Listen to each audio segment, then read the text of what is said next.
ಹೊಸ ಡಿಸಿಎಂ ಬಗ್ಗೆ ಇನ್ನೂ ಪ್ರಸ್ತಾವನೆ ಬಂದಿಲ್ಲ. ಮನವಿ ಬಂದ ಮೇಲೆ ಡಿಸಿಎಂ ಬಗ್ಗೆ ಚರ್ಚೆ ಮಾಡ್ತೀವಿ. ಕಲಬುರಗಿಯಲ್ಲಿ ಎಐಸಿಸಿ ಅಧ್ಯಕ್ಷ ಮಲ್ಲಿಕಾರ್ಜುನ ಖರ್ಗೆ ಈ ಹೇಳಿಕೆ ಕೊಟ್ಟಿದ್ದಾರೆ. ಸದ್ಯಕ್ಕೆ ಒಂದು ಹಂತದಲ್ಲಿ ಸಚಿವರು ಸಂಪುಟ ಸೇರ್ಪಡೆಯಾಗ್ತಾರೆ. 15 ದಿನ ಅಥವಾ ತಿಂಗಳ ಬಳಿಕ ಎರಡನೇ ಹಂತದಲ್ಲಿ ಮಂತ್ರಿಗಳ ಆಯ್ಕೆಯಾಗುತ್ತೆ. ಕಲಬುರಗಿಯಲ್ಲಿ ಎಐಸಿಸಿ ಅಧ್ಯಕ್ಷ ಮಲ್ಲಿಕಾರ್ಜುನ ಖರ್ಗೆ ಈ ಹೇಳಿಕೆ ಕೊಟ್ಟಿದ್ದಾರೆ.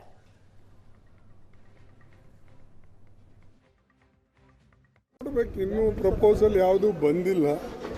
ಪ್ರಪೋಸಲ್ ಬಂದ ಮೇಲೆ ಎಷ್ಟು ಮಿನಿಸ್ಟರ್ ಮಾಡಬೇಕು, ಎಷ್ಟು DCM ಮಾಡಬೇಕು, ಅಥವಾ ಇಂಪಾರ್ಟೆಂಟ್ ಚೇರ್ಮನ್ಗಳನ್ನು ಇದ್ರ ಜೊತೆಯಲ್ಲೇ ಮಾಡಬೇಕು, ಇವೆಲ್ಲ ಚರ್ಚೆ ನಡೆದಿದೆ. ಅದು 3ನೇ ತಾರೀಕು ಆದಮೇಲೆ ಗೊತ್ತಾಗ್ತದೆ. ಬಂದಿಲ್ಲ ಪ್ರಪೋಸಲ್, ಅಂದರೆ 8 ಮಾಡ್ತಾರೋ 10 ಮಾಡ್ತಾರೋ, ಅವರು ಪ್ರಪೋಸಲ್ ಬಂದಿಲ್ಲ. ಬಂದ ಮೇಲೆ ಅದ್ರ ಪ್ರಕಾರ ಸದ್ಯಕ್ಕೆ ಒಂದು ಹಂತದಲ್ಲಿ ಮಾಡಿ, ಅದು ಆದಮೇಲೆ ಮತ್ತೊಂದು 15 ದಿವಸ ಒಂದು ತಿಂಗಳು ಬಿಟ್ಟು ಮತ್ತೊಂದು ಹಂತದಲ್ಲಿ ಉಳಿದಂಥ ಇದು ಸದಸ್ಯರೇನು ತಗೊಳ್ಬೇಕು ಅಂತ ಒಂದು ವಿಚಾರ ಇದೆ. ಆದರೆ ಮುಖ್ಯಮಂತ್ರಿಗಳು ಏನು ವಿಚಾರ ಮಾಡ್ತಾರೋ ನಮಗೆ ಗೊತ್ತಾಗಿದೆ. ನೋಡ್ಬೇಕು, ಇನ್ನೂ ಪ್ರಪೋಸಲ್ ಯಾವುದೂ ಬಂದಿಲ್ಲ.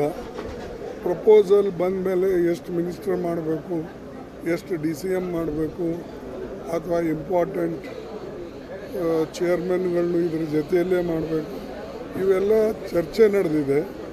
ಅದು 3ನೇ ತಾರೀಕು ಆದಮೇಲೆ ಗೊತ್ತಾಗ್ತದೆ. ಬಂದಿಲ್ಲ ಪ್ರಪೋಸಲ್, ಅಂದರೆ 8 ಮಾಡ್ತಾರೋ 10 ಮಾಡ್ತಾರೋ, ಅವರು ಪ್ರಪೋಸಲ್ ಬಂದಿಲ್ಲ. ಬಂದ ಮೇಲೆ ಅದ್ರ ಪ್ರಕಾರ ಸದ್ಯಕ್ಕೆ ಒಂದು ಹಂತದಲ್ಲಿ ಮಾಡಿ, ಅದು ಆದಮೇಲೆ ಮತ್ತೊಂದು 15 ದಿವಸ ಒಂದು ತಿಂಗಳು ಬಿಟ್ಟು